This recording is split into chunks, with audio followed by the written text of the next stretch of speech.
Great. Well, I'm so glad that you're all here today. My name is Lisa Ridner, and I'm a social worker and the manager of our Aging and Caregiving Support Program at Iona Senior Services. I work with older adults, caregivers, and family members, whether local or long distance. Aging and Caregiving Support also partners with outside organizations and businesses like Fannie Mae, the National Presbyterian Church, GRF, and law firms, providing consultations to their employees, staff, and members, as well as educational presentations, caregiving support groups, and trainings. We know how hard it is to balance caregiving and family roles and responsibilities with work demands.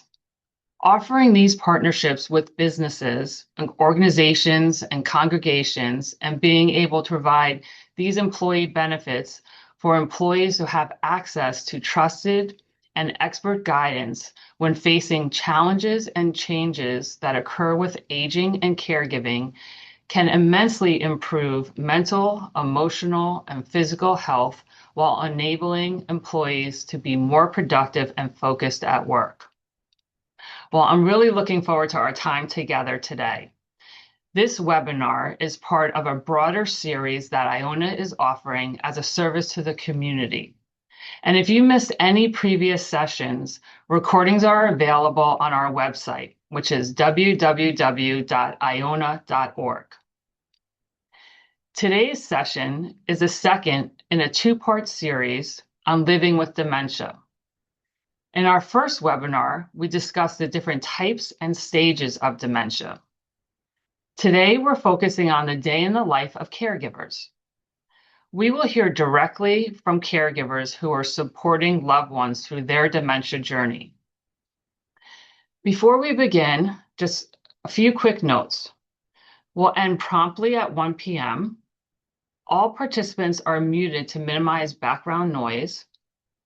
Many of you submitted questions in advance, and we thank you for that. And if questions come up during the discussion, please feel free to use the chat box. We will address questions submitted via the chat in an email that we'll send out along with the video of this session. So please stay tuned for that email. Today, I'm joined by three caregivers, Lakeisha, Kelly, and Daniel. Thank you all for being here and for your willingness to share your story so openly. We have a lot to cover, so let's get started. I'd like to start with Lakeisha. Lakeisha, can we start with you telling us a little bit about your story and caring for your mom? Yes, thank you so much. Happy to be here. I am Lakeisha Fletcher. Just a brief intro. I'm a sandwich caregiver. So that means that I take care of my children under 18 and also my parent. And I've been doing this caregiving for a while. It seems like for a lot of my family members, but specifically for my mom, I've been caring for her since about around COVID time.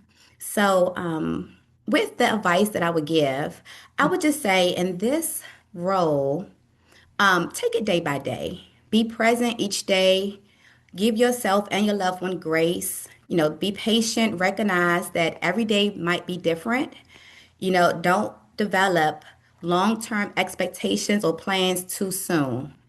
And definitely try to accept where you are with your loved ones at this present time and plan accordingly. I would also say find support. You may think you may not need it, but find support wherever you can in your community, your family, supports or services that's around your neighborhood. That helps with giving yourself and your time and your family some breathing room. Thank you, Lakeisha, and thank you so much for being here. I so appreciate you sharing some advice, to the group, and pointing out the importance of, meeting your loved ones where they're at, and how important it is to find support. We're going to be talking a lot about that through our discussion, so thank you. I'd like to also welcome Kelly. Kelly, thank you for being here. And if you can share a little bit about yourself and your story, that would be wonderful. Thank you, everyone. I'm very happy to be here. Like Lakeisha, excited for the opportunity. I am a caregiver for my father, who is a participant in Iona. And our journey just started a little interesting because we didn't know what was going on. He didn't have his dementia didn't present in some of the telltale ways like memory. It presented with his vision. And so we were for years, literally years, trying to figure out what was wrong with his vision. And then finally, we had a doctor who said it's not his vision, it's his brain, and you need to go a different route. So, this journey has been interesting. It's been interesting to be a part of it. It's been interesting to watch how it has developed. My dad now lives with me full time, very reluctantly living with me full time, more reluctantly on him than even on us. And he is not aware of everything that is going on with his condition. And I think that in some ways has been a benefit to him. He does have siblings who have had the disease as well. And so I think, he doesn't want to talk about it as much. And so we don't talk about it as much, but we're working through it day by day. And Iona has been a big part of that. Mm, thank you, Kelly. Kelly, I now would like to ask you if you can go back in time, what are some key things that you would tell yourself as you were starting out on this journey? What advice would you give yourself? I think the first bit of advice I would give myself is to constantly remind myself that there is no class for this, that I wasn't prepared for this, that nobody warned me of this in my 20s and my 30s, that I was going to be taking care of my father. And I think that it's okay to be angry. I kept telling myself over and over again, you shouldn't be mad at your father. You shouldn't be mad at your father. I kept telling myself that, but that wasn't real because real emotions are anger. Anger is a real emotion. And so I finally stopped beating myself up and started giving myself more grace. I also had to get to the point where I understood, like, he's been with me for a year now, and I had to really get to the place where I understood that I was probably going to cry every day, and that was okay too. There are a lot less tears, but there are still lumps in my throat that come up when I notice things. And so I have to always remind myself that it's going to be okay. I have to always remind myself that no matter what, it's going to be okay. And I think, when we initially started out, I kept thinking it wasn't going to be okay. Oh my gosh, what's going to happen? What's going to happen? And I didn't have anyone to turn to. Mm, And so it was a very lonely there. And also, it's another thing. I would also have told myself, you're going to be by yourself. Even when you have support as a caregiver, so much of this journey is lonely. It's lonely, Even when I have people who help me, even people at Iona, I know that still the ultimate burden is on me. And so I think that I had to really come to terms with that too, because I kept looking around. Who's going to help me? Who's going to share this load? And it wasn't even the sharing of the load because I've had people to share the load. It was who's going to feel what I feel? Who's going to mm, be as sad about my dad as me, right? No, nobody. And so mm, I think that those are the things that I really would have told myself. And then they wouldn't have hit me so hard. They wouldn't have hit me as hard. But I'm working through it, and less tears, less tears. mhm. Well, thank you, Kelly. I really appreciate just being so honest with us and with yourself, and something that you said as far as giving yourself grace and being kind to yourself. I think is so important. Taking care of yourself as a caregiver is something that I'm constantly sharing with clients and with members of my support group that that's not something to consider as a luxury. That's a necessity. As you're saying, and what you have to deal with as far as the emotions and the day by day acts and behaviors that you have to deal with. If you're not if you're not well, mentally, emotionally, physically, spiritually, you can't care for others properly. So thank you for that reminder and for, again, starting off with being, so honest with your feelings. Thank you. Daniel, You and I met about 6 years ago when you joined my dementia caregiver support group. So I've been involved with your story for some time. But could you please briefly share a little bit about yourself and caring for your wife, Jackie, with the audience?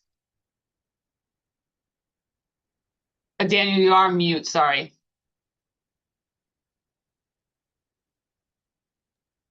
My wife's symptoms started about 8 or 9 years ago, I would say.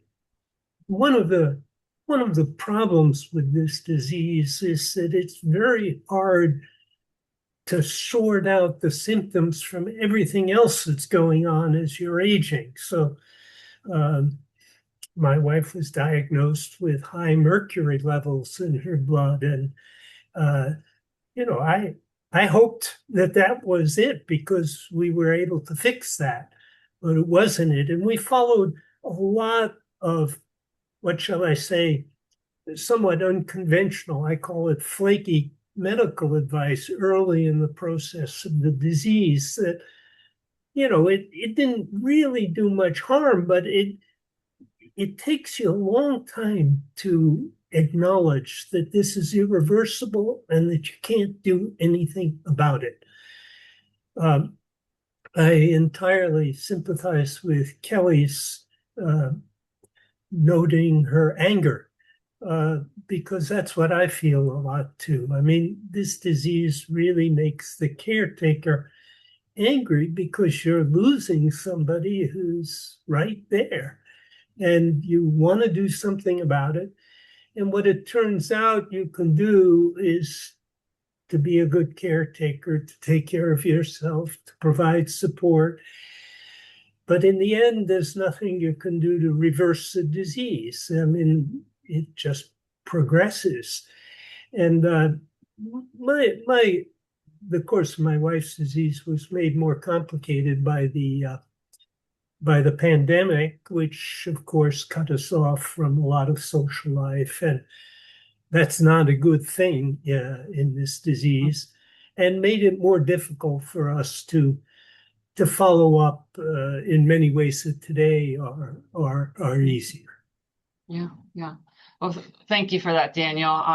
I'd like to follow up with you, Daniel, and talk about something that we've discussed in the past, that you shared that you cannot care for someone with this disease without help. You have said a few things along that line over the years that I think will really resonate with this group. Can you elaborate a little bit about that for us? Sure. Understanding early that you need help is very important. And it was during the tail end of the pandemic that my kids suggested I get into a support group for caregivers.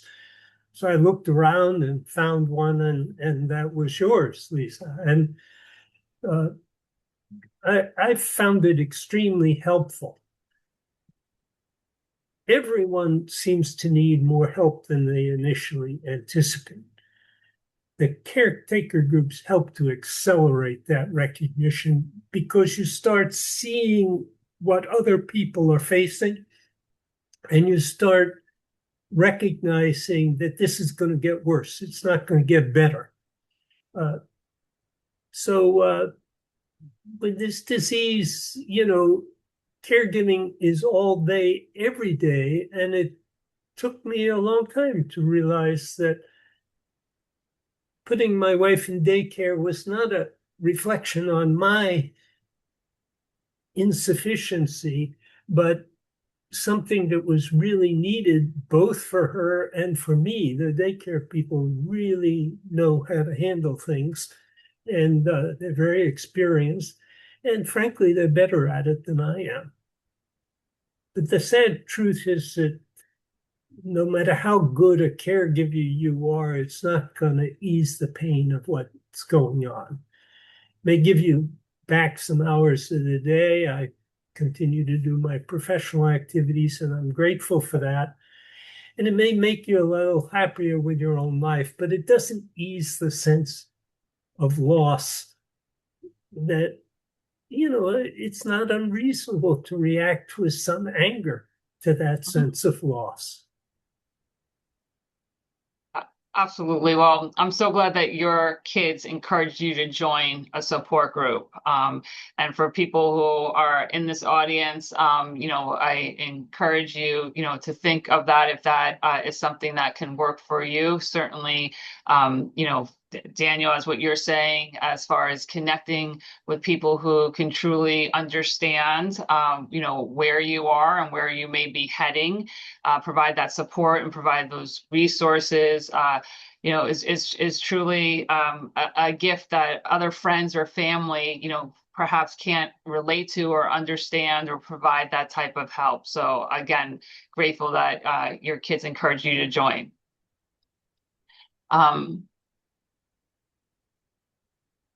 I think it's important, for people to hear this from those who are going through it every day. So along those lines of getting help, I like to ask you, Lakeisha, um, how and where you found more information about available help and how you went about finding the right fit for your mom. Yes, thank you. So I found a lot of great Alzheimer's dementia support groups online, and that provided me with really good information on how to support my mom as her needs change. I found relevant information, useful information, because I looked for those posts that were similar to my position where I am a caregiver, sandwich caregiver. So for those online posts, I look for those sandwich caregivers who were taking care of their children and their parent.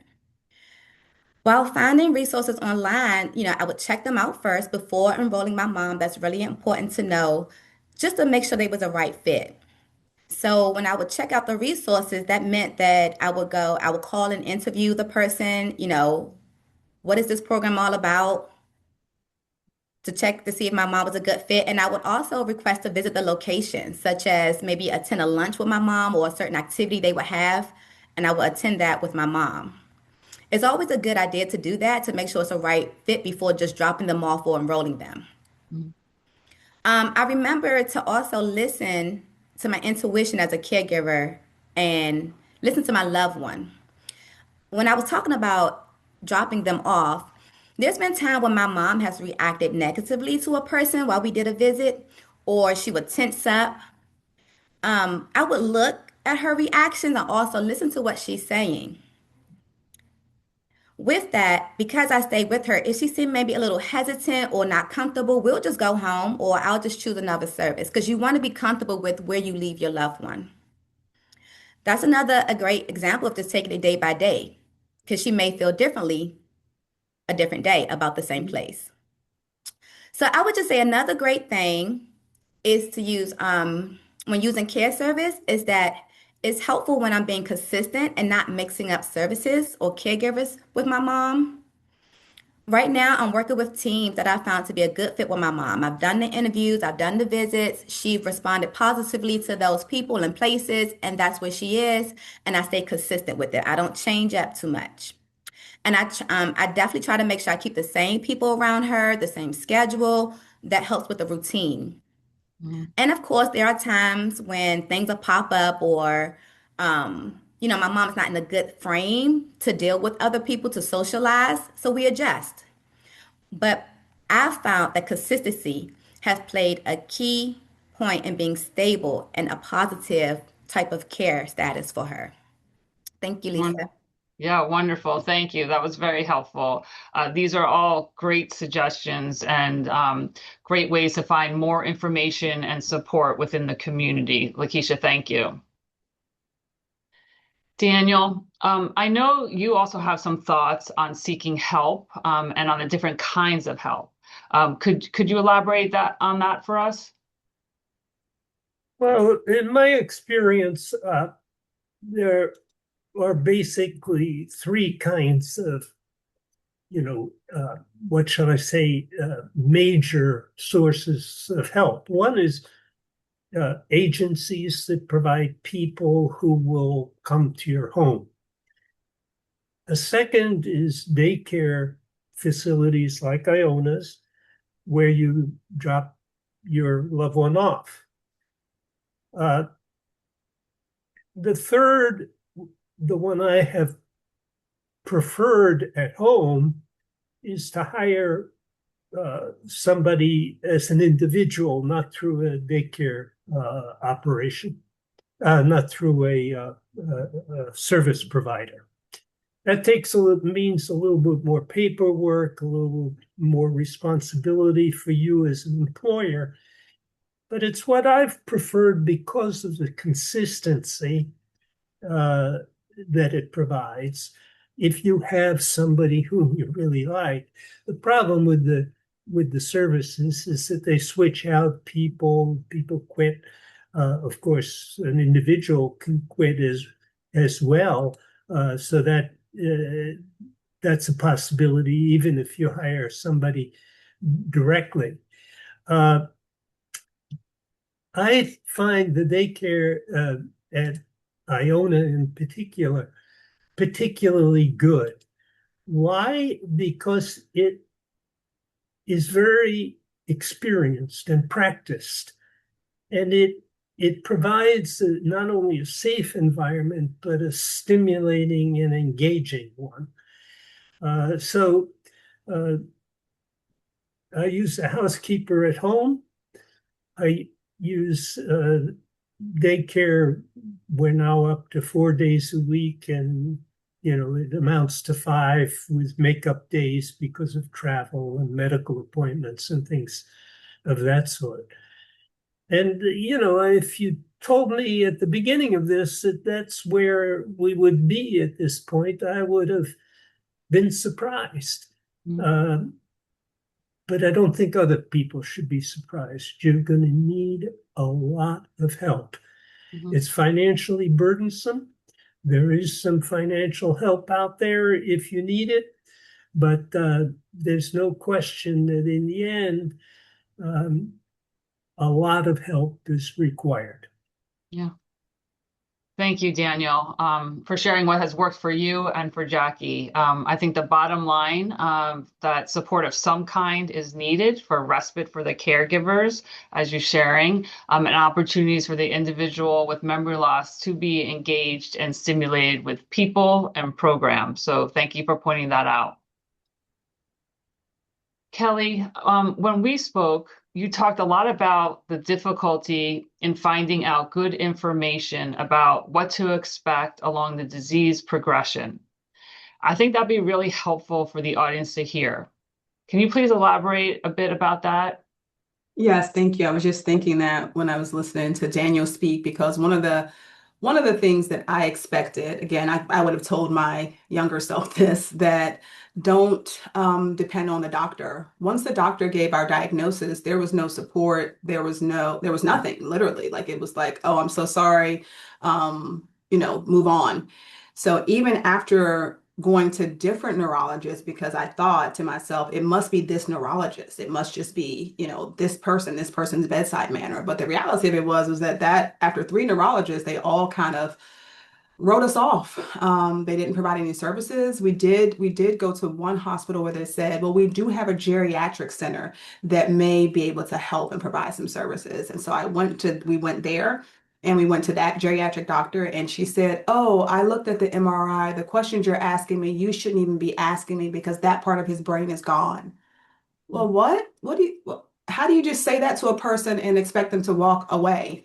So again, I don't depend on the doctors. I depend on the community. And this is no disrespect to the doctors. They have their function, but the community is what I've built. And a big part of that has been Iona. It has been talking. It's been not shying away from what's happening in my world. It has been talking about caregiving. It has been talking about my father's disease, because when I talk to people, then someone undoubtedly says, oh, I know of a program, or I know of a resource.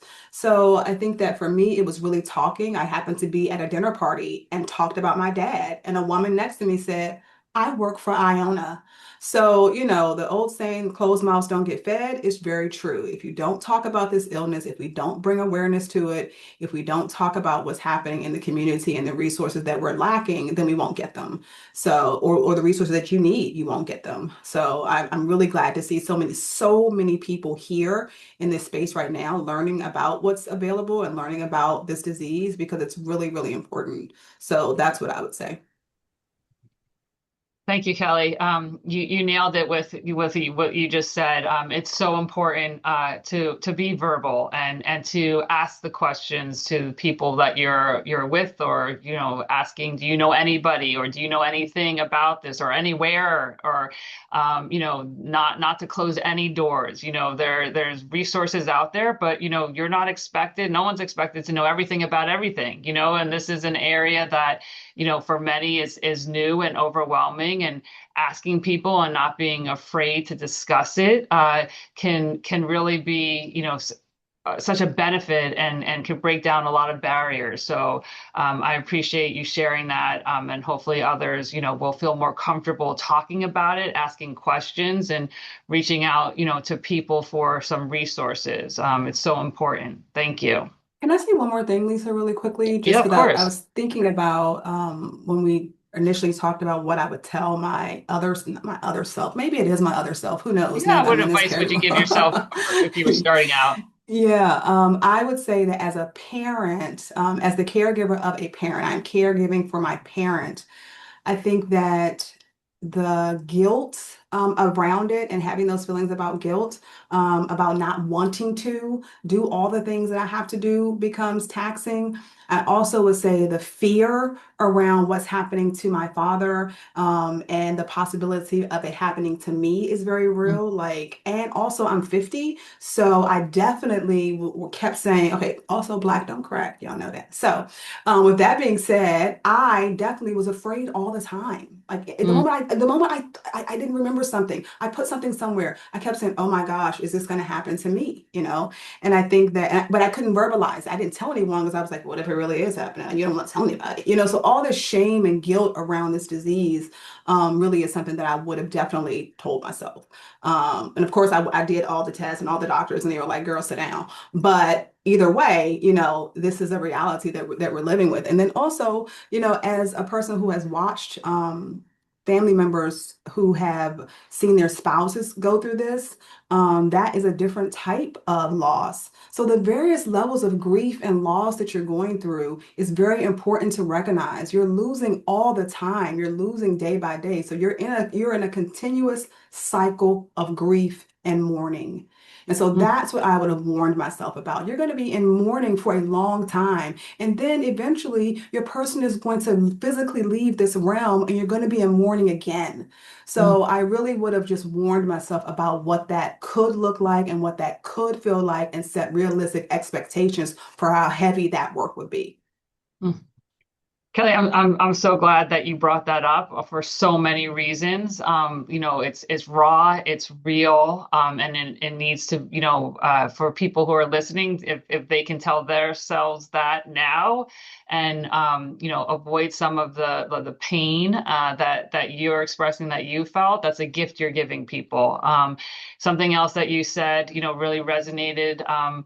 This is a constant feeling of loss that that changes with each chapter, and what you mentioned as far as the role as an adult daughter, adult child, these are role reversals that are very hard to prepare for, when you're young, when you're in your teens, your 20s, your 30s, you're not thinking about parenting your parent, and that on a whole nother level, takes a lot of support and help to get past. So thank you for planting the seed and preparing people for those real hard emotions that become reality as you're caregiving for a parent or a loved one. Thank you. Um, well, this glides, beautifully into our next question. So, that works out nicely there. Kelly and Daniel, I know you both talked about the difficult transitions you've experienced as your loved ones become someone different. As you said, your dad and your wife are not the people you once knew, yet they are physically still with you. And you have that physical presence and remembrance of who that person was, juxtaposed to the reality of what they can do today. I know you both have talked about these feelings and sharing them now, the frustration, feeling overwhelmed, feeling that intense loss. But I want to switch that a bit and talk more about how you cope, you work through those difficult feelings. So, Kelly, if you could elaborate a little bit more on how you manage that, and again, it being so real and so hard, how do you manage those feelings to be able to do what you do, in a day in a life? Well, I cannot really overstate the importance of support. A big part of my managing is that he has a place to go during the day. That's a huge, huge weight off of me and what I have to do and what I have to think about. And so that helps. But also, I think one of the things that really helps me to manage is finally understanding.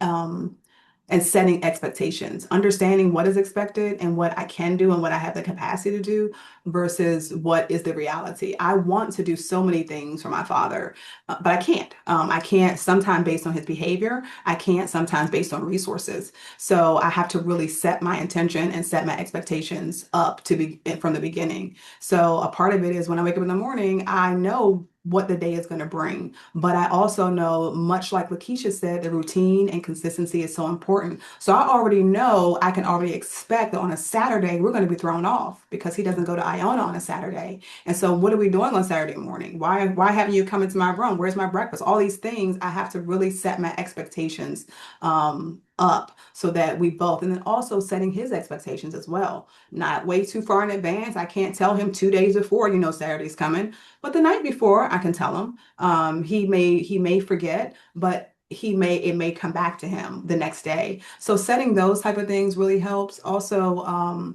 I find that, finding things that I enjoy. I have a lot of joy in life. I have a lot of joy in my life, and so the things that are hard, I can't make those be the dominant focus because in the beginning they were the dominant focus. It was, oh, this is so hard, or oh, this is so this, or oh, I'm so tired, or oh, I'm so sad, or oh, I'm so, right? But now I am so happy that I have resources. Now I've tried to flip it around. I'm so happy I have resources. I'm so happy that I'm able to do this. My dad doesn't really want to go out as much. So now I'm like, oh, I'm so happy you don't want to go out because that was a hassle taking you out every single Mhm. time. It's sad that he doesn't want to go out as much. And I understand, and I also understand that that is how his disease is progressing. But I have to take the wins where I can take them. And so that I think is the biggest part for me of how I can cope. Every day that I don't piss my dad off is a win. Every day that he's not angry at me about something is a win. Every day that he can be joyful about something is a win. Every day that I don't have tears is a win. So I just try to be really in a space of gratitude, deep, deep gratitude, because I have heard stories of people who are caregiving and they're so, so far more exhausting than mine. That doesn't take anything away from me, but in our journey, but they are going through it. And so in a different way. And so I give gratitude for that. I give gratitude that my father can speak because some people can't speak, right? It's his vision, but at least he can tell me what's going on. If his cognitive function had diminished so much where he couldn't even speak, that would be another challenge. So I really am just working on being grateful. And that doesn't mean I still don't cry. That doesn't mean I'm still not mad. That doesn't see I'm irritated about a lot of things, but I try my best to sit in gratitude because then I can have joy. Mhm. Thank you, Kelly. I just so appreciate again, you sharing from the heart, what you're feeling, what you've noticed, what you understand, and I do just want to share something that really stuck with me when we first met, and that you shared, which I just thought was so interesting and so powerful. You shared something as far as when you were really trying to come to terms with why he's not understanding, or the progression of the disease, that one of the doctors did, I believe, share with you like the image of the brain, and that really hit hard for you. Can you just share a little bit about that experience? Yes. So the interesting thing was I just told you that story about how the doctor said you're asking about part of his brain that's not even there. that didn't register for me. I was like, what is she talking about? Like I could not imagine it. I could not imagine it. And so once I started taking the caregiver course with Iona, the woman who facilitated the social worker who facilitated the course said when her mom was going through this, she looked at images of the brain of a dementia brain. So I pulled up my father's MRI when I got home that night, and it was literally like the mind-blowing emoji. Oh, you really do mean it's not there. Mm, She really meant that it wasn't there. So I really had an opportunity in that moment to say, all this mass that should be there, we see these brains our whole lives. We see cartoons of brains. He doesn't have these pieces. They are literally gone. So anything that I am expecting, and I'm not a neuroscientist, so I don't know what's missing, but what I do know is a lot of it is missing. So mm, again, I am grateful for the things he can do because parts of his brain are literally gone. They've atrophied so much. So for me, that was really, really powerful. So if you have not seen, it doesn't even have to be an image of your person. It could be any person, or Google it. But when you see that and you really understand, and I kept thinking, it's so crazy.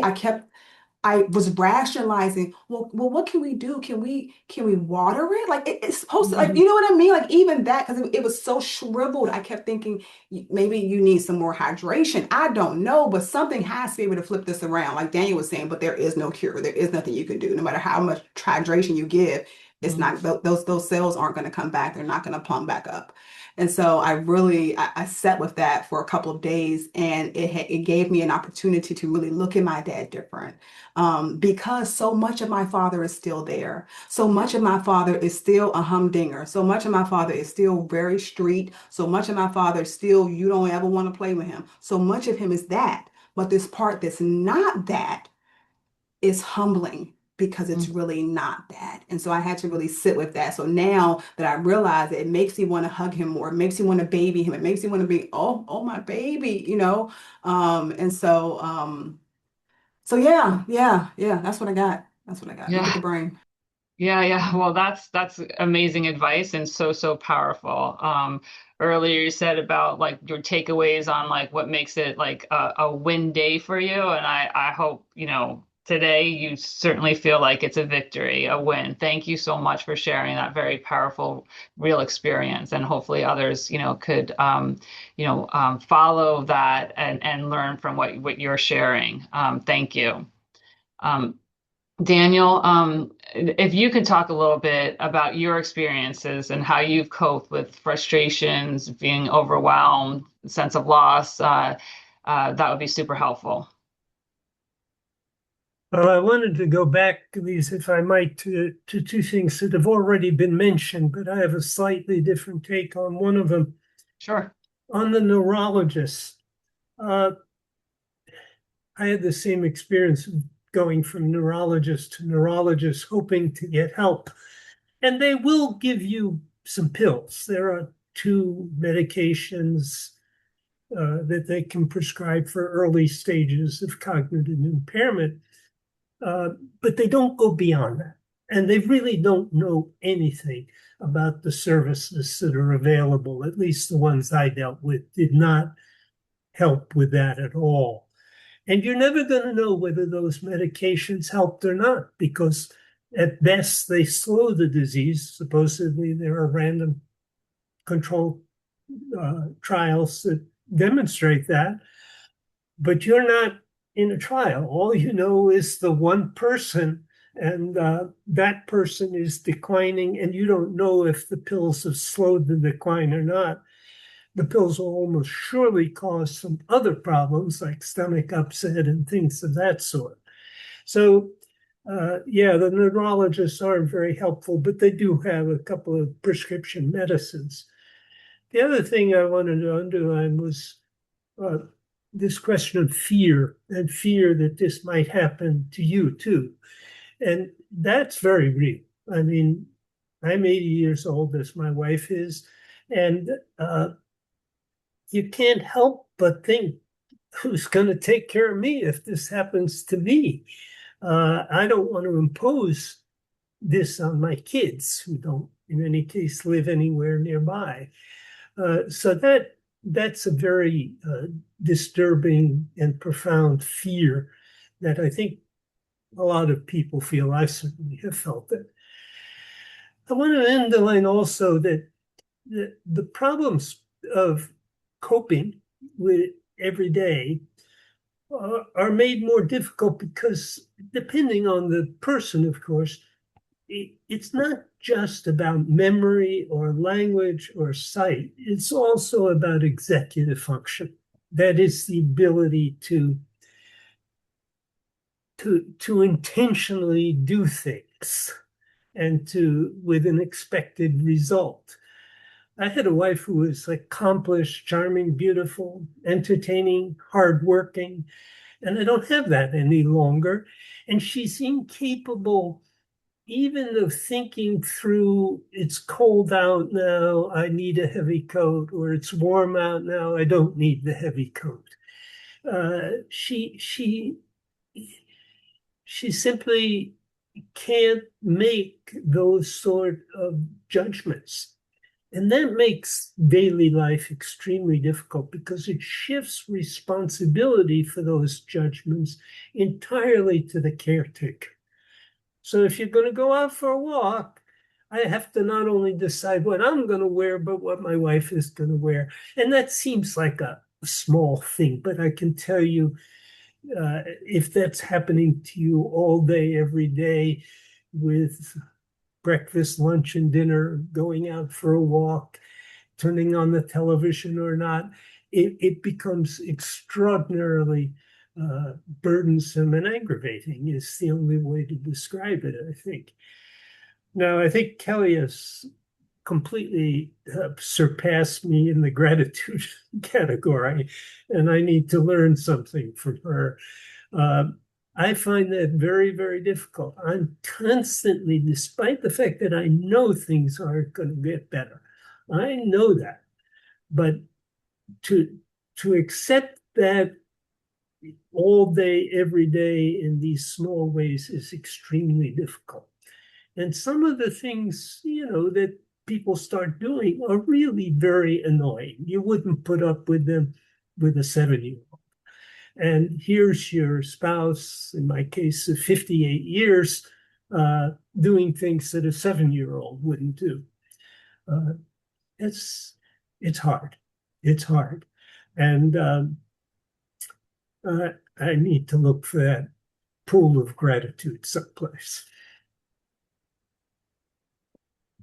Thank you, Daniel. And thank you, Kelly. Thank you, Lakeisha. I know that some days, it doesn't feel like, you're dealing or you're doing your best, but I think you're all doing an incredible job and sharing your story and passing your experiences and your lessons forward is a true gift that I say with true it's priceless, so thank you for being here and thank you for sharing that. We have time for another question, and I want to focus more on the different types of care people might want to seek out. Lakeisha, you have explored so many options, and I think it would be really helpful for the audience if you shared what you've learned and what you're using. Yes, thank you, Lisa. Um, I would just say with the resources that I'm currently using, I found support groups to be good, caregiver support groups. This has a wealth of information for me. And I thought of this when Kelly and Daniel was speaking about grief. A caregiver support group, the one that I attend, and I'm sure this is, across the board, it's a huge help when you're releasing the weight of being a caregiver. It's a safe space, so you're seen and you're heard.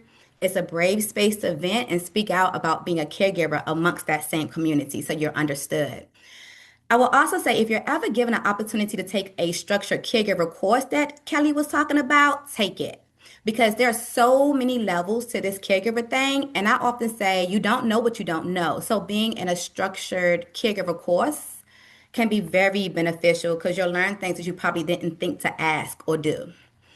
And so, more specifically with my mom, I use both respite care and nursing care. So, Daniel had mentioned about people coming into your home and so forth. Respite care and nursing care for me is both in home and out of home. And there's benefits to both. First, with respite care, my mom, she also goes to an adult daycare facility some days of the week, and she engages with other participants. So this is a respite care where she goes out daily. She comes back home. She do activities, arts and crafts, board games, and exercise. So you know those brochures. That's my mom doing all those activities. That's great. They they play music and trivia, gardening. It's so much to do. She loves it. It's engaging. It gives me time to work and care for my children, and then I know she's being taken care of. And then I pick her up in the evenings and bring her home. The second type of facility or care that I use is nursing care. This is in home for me, but you can also have this out of home. I have people come into my house either for companionship for my mom or nursing care, depending on what kind of level of care I need for her. And they engage with her on a more individual level. So this is an alternative that I use to the day center. And this is when my mom, I can see that she needs less stimulation. And then for both respite care and nursing care, I make sure I'm consistent. That's huge for my mom. Consistency, the same staff she feels comfortable with. Because the first thing that I see her doing is, who are you? So the consistency helped with her being familiar with the staff. Also, I don't use each service every day. There's flexibility. I do have to schedule it, but there's flexibility within that schedule. So it's good to find a good company. And also, it's just a really good break for my family. The third thing I wanted to mention was memory care facilities. I use this on a temporary basis. It's not an assisted living, but it's a safe, secure, and caring memory care facility. This means it has secure doors, it's 24/7 responsive staff that answer the phone when I call. The meals are provided, the snacks are provided. It's a facility where she stays overnight, and they make sure they cater the diet to my mom's diet. So whatever meal she's receiving is based off of her diet. It's very detailed. And how do I know all this? Because remember, I said I interviewed them to make sure they could provide that service for me. I use memory care facilities when I'm away from where I am from home. So if I'm on vacation, if I'm going somewhere overnight with my children and so forth, I would leave her with a memory care facility. And once again, I'm very consistent. I've only used one so far, and I've been going back to that same one, which she loves. We spent time there first. She felt comfortable. The staff loved her. She was smiling. She ate the food. She didn't complain. And we did it more than once. We went to a couple of activities and the same response. So that was for the overnight one. I was very careful with that one.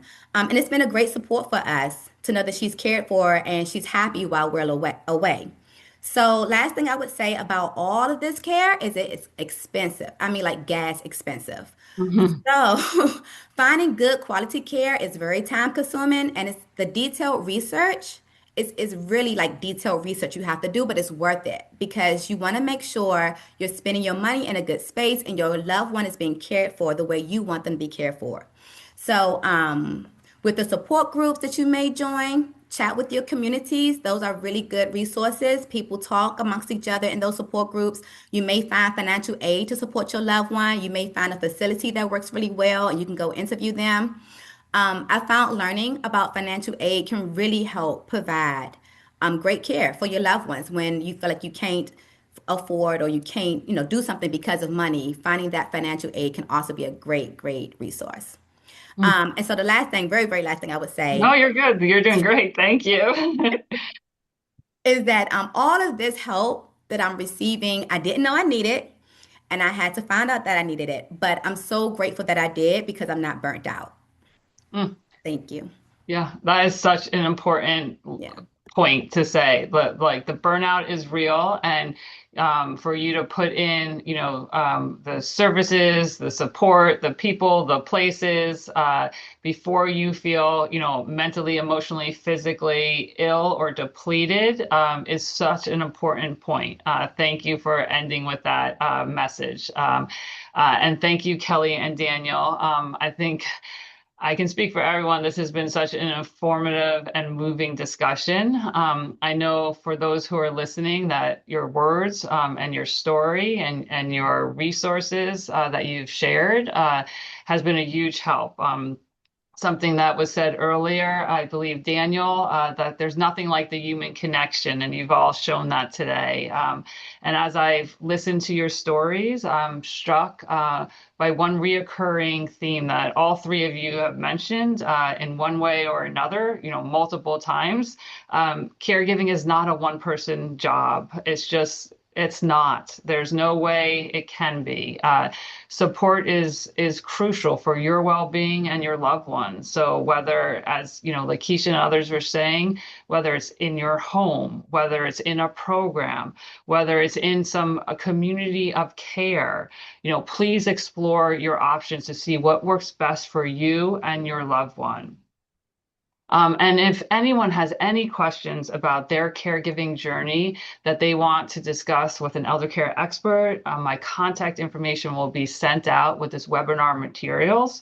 I'd be happy to schedule a consultation and provide you with resources, information, and support to meet your needs. And in addition to those individual and family consultations, Aging and Caregiving Support offers we also offer to companies, agencies, organizations, congregations, resources and services and support as an elder care consultant. So if you are part of such an organization and you think that this could be helpful for you or the people you work with or others, please pass along this information, and I'd be happy to discuss potential partnership opportunities. So I appreciate that immensely. And before we sign off, there was one question that was through our tech support sent to me that I'll just briefly address. A question of somebody asking about a family member. Let's see, sorry. How to speak to a family member who thinks dementia is more of a mental illness when it's really, as we know, a disease of the brain and not a mental illness. So, this is, a very interesting question to explore. I'll say that, a lot more information depending on your relationship with the member of the family, depending on how far along they are in the decline of their memory, all impact how, you can have that type of conversation.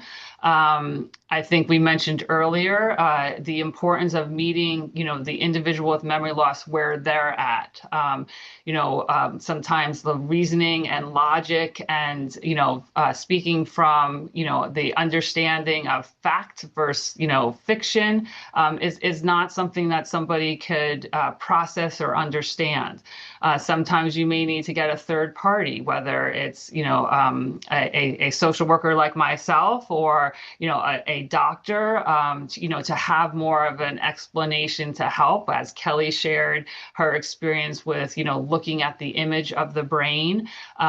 Some people have a hard time using, the D word dementia or the A word Alzheimer's with a loved one or a family member. So all these factor into how best to, address the issue and explain the differences, of what they could handle without conflict, without anger, without being sad or upset, and doing the best you can to, provide, peace and comfort and not increase, anxiety and fear. So again, knowing more about the person, the relationship, the level of decline would be helpful, but, recognizing that this, is something that's real for this person and addressing, that they are, dealing with changes, and that you're there for them, and that, you're looking and working with support to make it, as easy and safe as possible, and always thinking about improving quality of life. But, I hope that's a helpful start. And again, we will address other questions that are part of the chat in our follow-up email with the recording. I just want to end with, again, thank you, I'm sorry, Keisha Lisa, and can I just Daniel. And excuse I'm me. sorry. I just wanted to offer something to that question because I've dealt with some of that. And I just wanted to say that depending on culturally, some families and some communities don't accept dementia and they don't Mm, accept it as a normal process of aging. They just don't. And so I think we have to also think about that as well and who you're talking to when we're talking mm, about dementia being a normal process of aging, and meet that loved one or that family member where they are, because at the end of the day, it's about the loved one who is sick, not the person, not the family member who is not accepting it. mhm. So I think that we Excellent. should, have to really think about that as well. Yeah, excellent. Thank you for bringing that up. Really appreciate that insight. And I'll close with just sharing that, we at Iona truly envision a community where every older adult and caregiver is cared for, connected, and nourished, mind, body, and spirit. So, I hope this was a piece of that.